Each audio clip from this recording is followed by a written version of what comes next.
Assalamualaikum warahmatullahi wabarakatuh.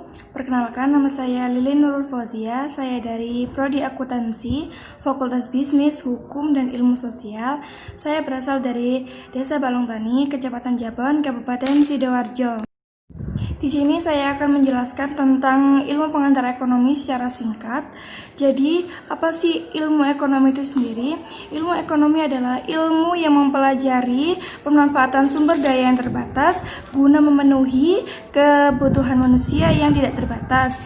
Ini sesuai dengan teori yang diucapkan oleh Richard G. Lipsy yang berbunyi, ilmu ekonomi adalah ilmu yang mempelajari pemanfaatan sumber daya yang langka guna media yang tidak terbatas. Di dalam ruang lingkup ekonomi itu juga dibagi menjadi dua, yaitu ekonomi mikro dan ekonomi makro. Ekonomi mikro ini memfokuskan atas individu dalam perekonomian, seperti kayak kenaikan harga bahan bakar. Nah, kalau si ekonomi makro sendiri ini memfokuskan melihat perekonomian secara keseluruhan, seperti mengkaji fenomena inflasi, terus pertumbuhan ekonomi, pengangguran, dan lain-lain. Nah, di dalam ekonomi sendiri juga memiliki masalah ekonomi ya.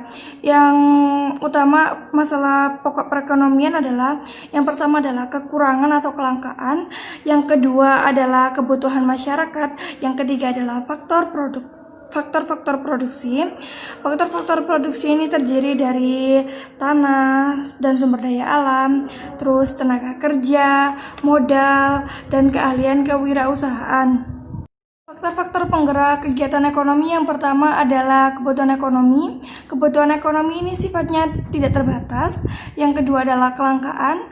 Kelangkaan ini yang berarti ketersediaannya terbatas. Yang ketiga adalah pilihan. Pilihan ini artinya penggunaan sumber daya untuk tujuan tertentu. Yang terakhir adalah konsep ekonomi. Dibedakan antara kebutuhan atau need dan keinginan atau want. Nah, di dalam kegiatan ekonomi itu ada 3 kegiatan. Yang pertama adalah produksi. Produksi ini adalah proses untuk mengubah suatu barang atau jasa, seperti kayak pabrik shawl mengubah bulu domba menjadi kain shawl. Yang kedua adalah distribusi. Distribusi ini adalah proses pengiriman barang dari satu tempat ke tempat lainnya, seperti kayak proses distribusi barang beras dari desa A menuju kota B. Yang ketiga adalah konsumsi. Konsumsi ini adalah penggunaan barang atau jasa, seperti kayak dalam kegiatan rumah tangga, penggunaan beras sebagai makanan pokok sehari-hari. Lalu kita lanjut ke sumber daya ekonomi. Sumber daya ekonomi ini adalah input yang digunakan dalam proses produksi guna untuk memenuhi kebutuhan masyarakat. Sumber daya ekonomi ini dibagi menjadi 3. Ada sumber daya alam, contohnya seperti tanah, air, dan cadangan mineral. Yang kedua adalah sumber daya manusia yang berupa tenaga kerja dan entrepreneurship. Yang ketiga adalah sumber daya modal seperti mesin, bangunan, dan komputer. Nah, ilmu ekonomi sendiri ini dibagi menjadi 3. Yang pertama adalah ilmu ekonomi deskriptif, yang berarti analisis ekonomi yang menggambarkan keadaan sebenarnya dalam kegiatan perekonomian, seperti contohnya krisis moneter yang terjadi pada tahun 1998 di Indonesia. Yang kedua adalah ekonomi terapan. Ekonomi terapan ini menelaah tentang kebijakan yang perlu dilaksanakan untuk mengatasi masalah perekonomian ke depannya. Nah, yang ketiga adalah ekonomi teori. Ekonomi teori ini merupakan pandangan-pandangan yang menggambarkan sifat hubungan yang sebenarnya dalam kegiatan perekonomian. Nah, kita lanjut ke prinsip dasar ekonomi. Prinsip dasar ekonomi ini adalah minimize input, maximize output. Kita lanjut di prinsip-prinsip ekonomi. Seorang ahli yang bernama Gregory Mankiw mengidentifikasikan 10 prinsip ekonomi yang terbagi menjadi 3 bagian. Bagian pertama ini menjelaskan kepada kita tentang bagaimana cara kita membuat keputusan.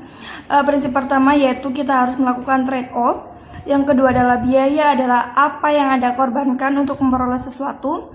Yang ketiga adalah orang rasional berpikir secara bertahap. Yang keempat adalah kita bereaksi terhadap insentif. Kita lanjut ke bagian kedua. Bagian kedua ini menjelaskan kepada kita bagaimana orang-orang berinteraksi. Yang pertama adalah perdagangan dapat menguntungkan semua pihak. Yang kedua adalah pasar adalah tempat yang terbaik untuk mengorganisasikan kegiatan perekonomian. Yang ketiga adalah pemerintah dapat memperbaiki hasil-hasil mekanisme pasar. Di bagian ketiga ini menjelaskan bagaimana perekonomian secara keseluruhan bekerja. Yang pertama adalah standar hidup suatu negara itu tergantung pada tingkat produksi negara tersebut. Yang kedua adalah harga akan meningkat jika pemerintah mengeluarkan uang terlalu banyak. Yang ketiga adalah manusia akan menghadapi trade-off jangka pendek antara inflasi dan juga pengangguran. Nah, itu penjelasan singkat dari saya tentang ilmu pengantar ekonomi. Mohon maaf apabila ada kekurangan. Saya Lili Nurul Fauzia pamit. Wassalamualaikum warahmatullahi wabarakatuh.